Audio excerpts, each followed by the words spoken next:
first question is from Sadhana, IA ID number 65. She's asking, Dearest Swamiji, please explain what is nirvikalpa samadhi? How can I attain it? Can one hold prana outside the body at will when one achieves nirvikalpa samadhi? Please guide me what steps, what tapas, what kriya I perform to attain it. Sadhana, IA ID number 65. Sadhana, please understand, nirvikalpa means being without any changes.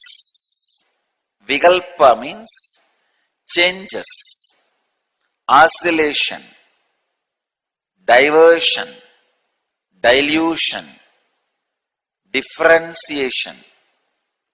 All these can be different meanings of the word, the vikalpa. Nirvikalpa means without any of this. When one achieves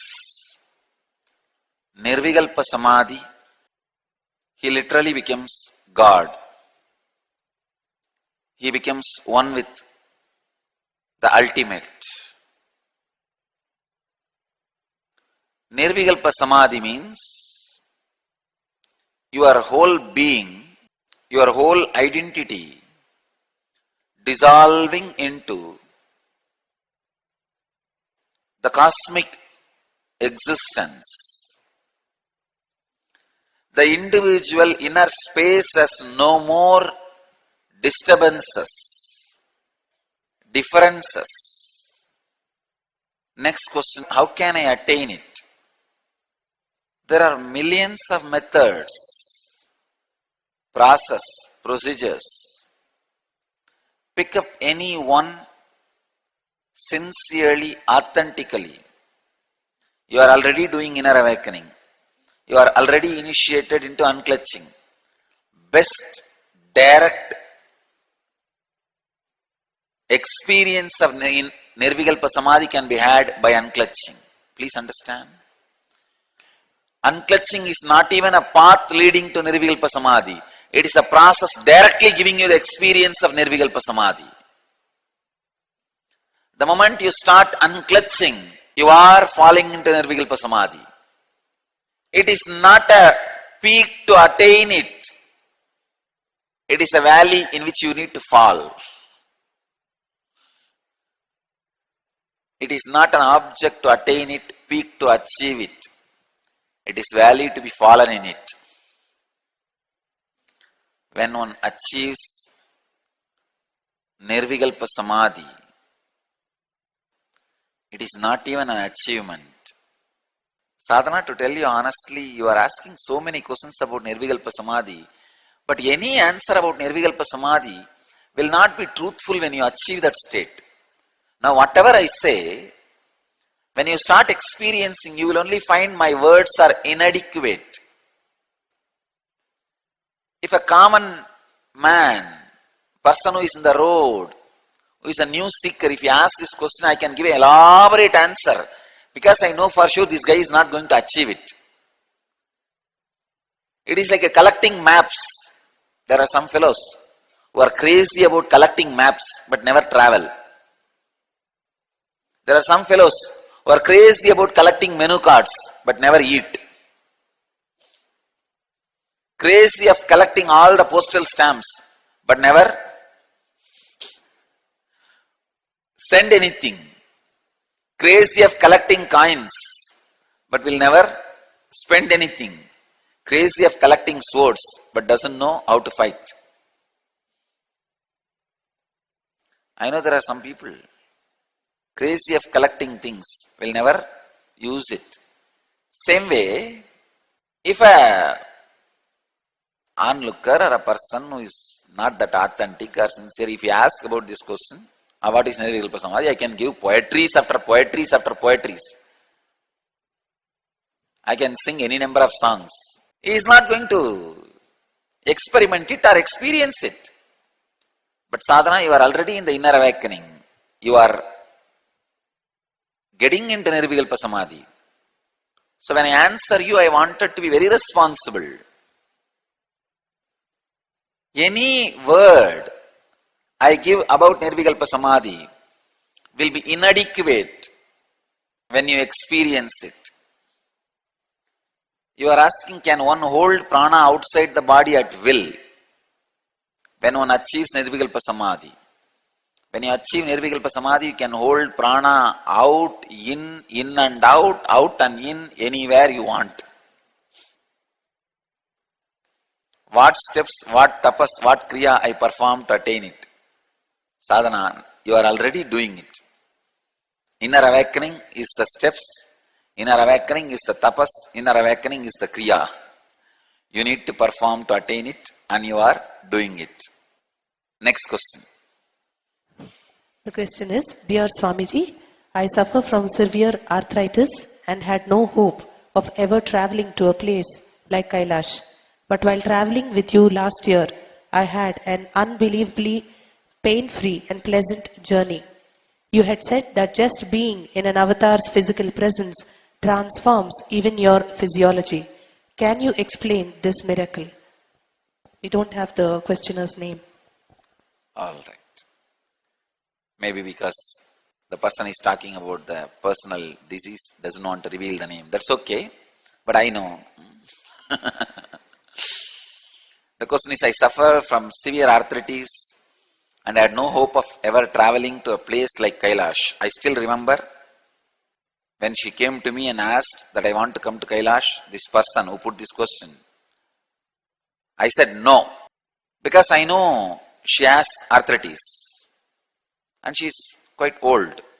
Of course, women will feel offended if I say old. That's why I have to use the word quite old.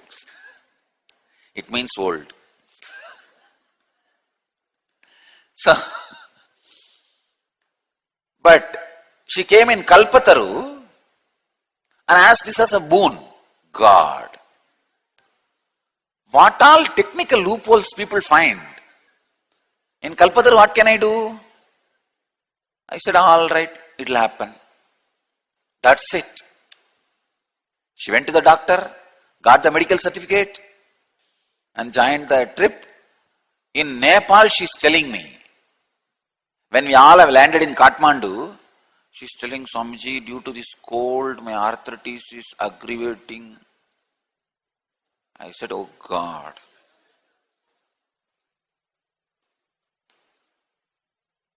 But one fortunate thing is our Kundalini has already awakened because she has done some program. She has done IA also. Kundalini has awakened. You see, if your Kundalini is awakened, if you had a levitation experience even once, no need to have while you are sitting there. If you have had in my presence when I am initiating you directly, even once, then you can be very clear. Your body will obey to me more than your biomemory. Any disease you create for yourself, any trouble you create for yourself, I can get you out of it just like that. Because beyond the troubles you create for yourself, your inner biomemory listens to me. I can easily get you out of any problem. So she already had a Kundalini awakening and I blessed her and healed her. Immediately she started levitating and then pain disappeared. I said, you will not have any pain. Don't bother. I'll take care. That's all. Immediately her biomemory listened. See, your biomemory listens to me more than you, only in a positive way. And I cannot do anything wrong to you. Of course, I won't do, that is different. I cannot do anything wrong to you.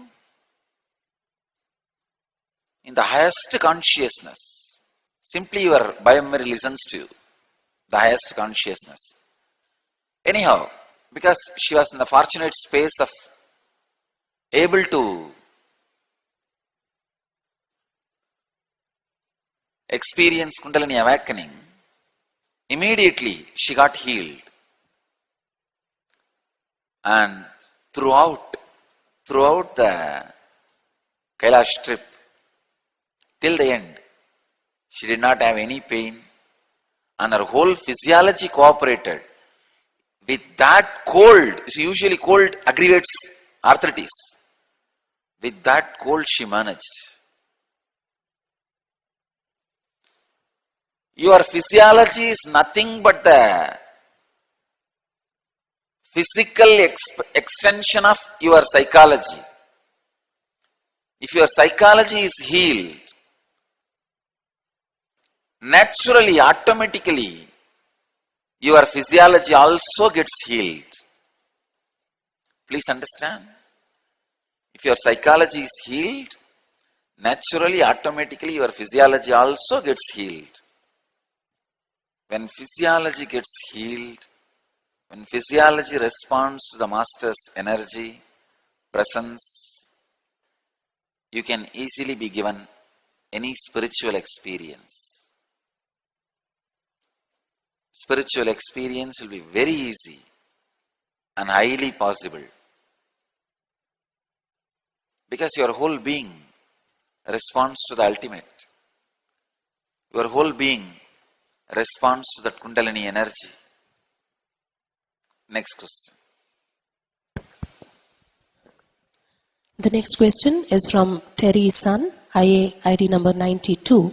She's asking, when a person is a vegetative state due to traumas of the brain, is it possible for that person to still work on their consciousness, or do they have consciousness at all? When a person got into a tragic accident, does it have to do with their karma or just an unfortunate incident? If it is related to karma, then how does one completely burn off their karma in this lifetime? Thank you, Swamiji. Terry San, IA ID number 92. Terry, first thing, he has consciousness, but he will not be able to work on it. If he has already worked before the traumas of the brain on consciousness, then he will be able to work even during the coma state, even during the vegetative state. See, before getting into that vegetative state due to traumas of brain, if he has evolved consciously, like worked, meditated, lived that enlightened life, then even in the vegetative state, he will be working on his consciousness. But if he has not worked before, he will not be able to work during the vegetative state. And second question, when a person got into a tragic accident, does it have to do with their karma or just unfortunate incident? Terry son, unfortunate incident itself is a karma. If it is related to karma, then how does one completely burn off their karma in this lifetime? After getting into that vegetative state, if you are trying to burn off your karma, it is not possible. You should have done it, you should have started the process before. If he has not started the process before, if he has fallen into the vegetative state already, nothing can be done. He has to die. Only in the next Janma he can burn off the karmas. No other way. Next. The next question is from Hiranmai, IA ID number 12. She's asking, Pujya Swamiji, Sadar Pranams. Why do people get thoughts to harm other beings? When suffering happens due to actions from such thoughts, where is God to protect the victim? Love, regards and gratitude. Hiranmai, IA ID number 12. Hiranmai. Don't you see in that very question itself, you are showing that you are too small to ask these questions? It's like all the ants they gather and try to ask a question. Why is elephant also painted in the same color like us? Black should be reserved only for us, not for elephants. We will sue all the elephants and kill all of them. Throw them into the ocean and warn the gods not to create any more black elephants. Let me tell you, why do people get thoughts to harm other beings? It is not harming others basically, trying to expand your boundary, that's all. When you try to expand your boundary, whoever you feel will not fit ideologically with your boundary, you try to harm them. That's it. So expansion is basic nature of life. So some natural rules when it becomes power, especially in many hands, this harming others, this kind of thoughts start happening. When suffering happens due to actions from such thoughts, where is God to protect the victim? Hiranmayi, understand, each one of you have an intelligence to protect yourself. That intelligence to protect yourself which is there inside you is God. I should actually ask, when the suffering happens due to such actions, where are you? God is there. It is you who is not letting the God to function and work. Protect yourself. So, Hiranmayi, even a small worm, if you try to kill, it will stand up to protect itself. So, the identity or the energy which is protecting itself constantly is God. It is there in every one of you, in all of us.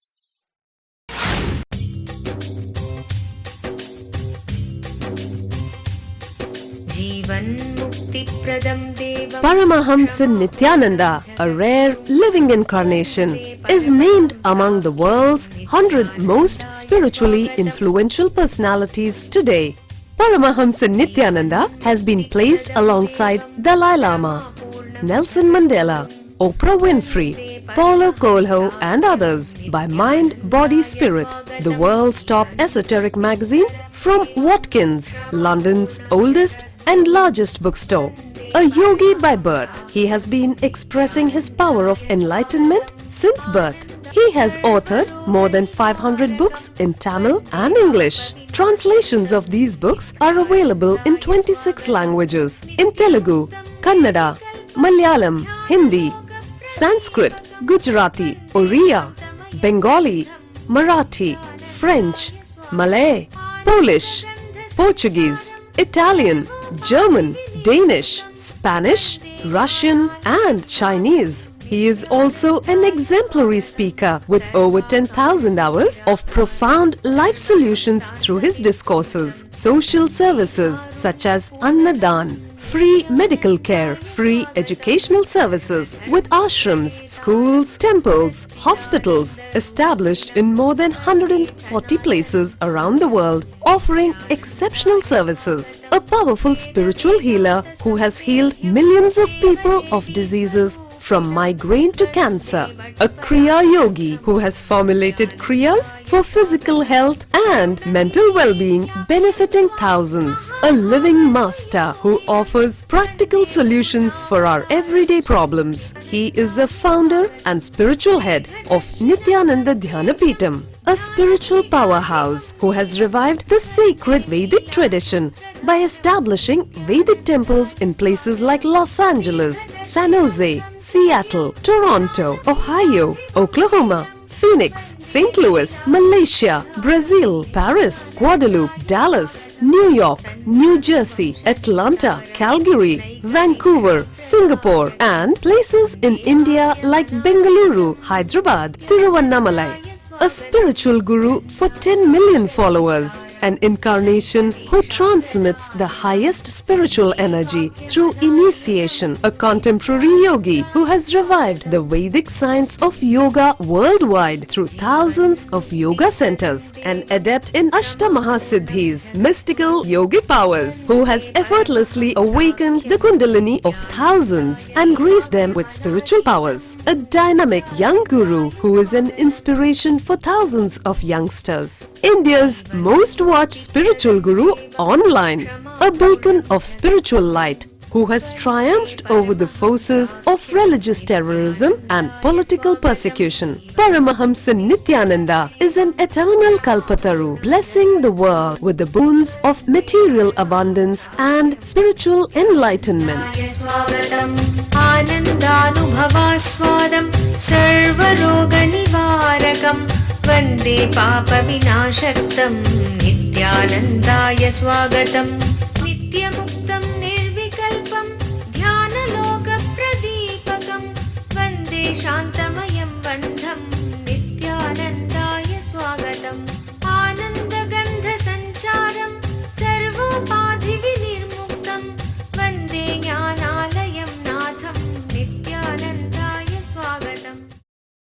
let you all achieve, experience, live, express, radiate, share and explode in eternal bliss.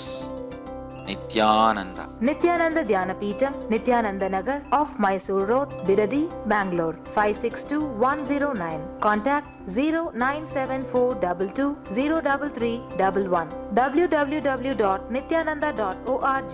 www.youtube.com/Life Bliss Foundation.